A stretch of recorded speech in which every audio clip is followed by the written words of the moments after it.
what more was in there.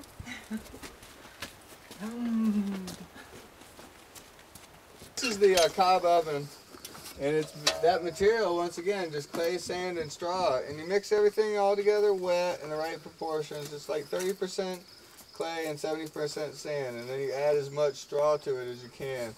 And that straw acts is more or less like the rebar, and the sand's like your rocks, and the clay is that elastic that holds it all together. It's really energy efficient. You just use firewood, which is in itself solar energy. And the real beauty of it, it retains the heat. So once again, one of these physics properties, thermal mass. Once you heat something like this up, it's like a pizza oven or brick-fired oven. You know, a thermal mass like the Great Lakes or the ocean. If you're by the ocean, it moderates the temperature. It doesn't let it get super cold. It doesn't let it get super hot because the energy is getting absorbed into that thermal mass. It really holds that heat and radiates it back really evenly, and works very efficiently for cooking. And in this case, you know, we sort of built a structure out of metal to contain this 55-gallon drum, and so it's hollow. Like the fire's lit up here, and then the flames and the smoke and everything go around it through that hollow area and out the exhaust, the chimney. This very conductive metal, so the heat's transferred very well through it. The other great thing is we put a baffle, so to speak. So there's a fire down here, and then right above the fire is a piece of steel shaped like a V. It runs front to back. We stuffed a bunch of glass in there or something. We're trying just to insulate it so that the flames of the fire didn't directly touch the bottom. Because that'll burn, that'll set up a hot spot. And you know, it's really nice because you can keep this fire going in here for up to 3 days. You know, we have a big old time here on a weekend. You know, you have some sort of reunion, gathering, wedding, whatever, big party. You can cook in this flat out. With the other types of bread ovens and Cob ovens, sometimes you build a big fire and let it go out and then cook your bread, and then you got to build a big fire again. It's sort of hard to regulate and moderate.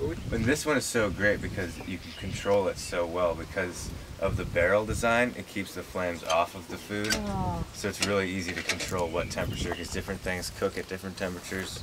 I like to cook pizza at like 550 degrees, but bread needs like 350 degrees. These are covered in plaster, you said, right? Plaster. And this right here is not, right? This is the plaster right here. Like if I pulled that chunk off, and you see that fiber in there, that's cow poop. Because the cow, what you're looking to do is get very small fibers, and the cow can really masticate it good to get it into those small fibers, grass. So that cow poop is a very common plaster. There was just a recent reapplication of the plaster on the outside, and you can see the plaster, how it's got some straw in it, and we also mix cattail fibers and cow manure and clay and sand and blended it all together and then applied it to the cob material. And that's what it gives it durability. That finish gives it durability. By the same token, this is slightly different, but along the same lines. This being an oven, this is more similar to a cooktop, like on top of the stove. And you can light the fire down here, and then this whole pot will heat up in every which direction, and all the heat, once again, is retained in this mass. You can stick a wok right on top of there, and it's just like cooking over a fire, but it's more contained, and the heat is preserved in this mass.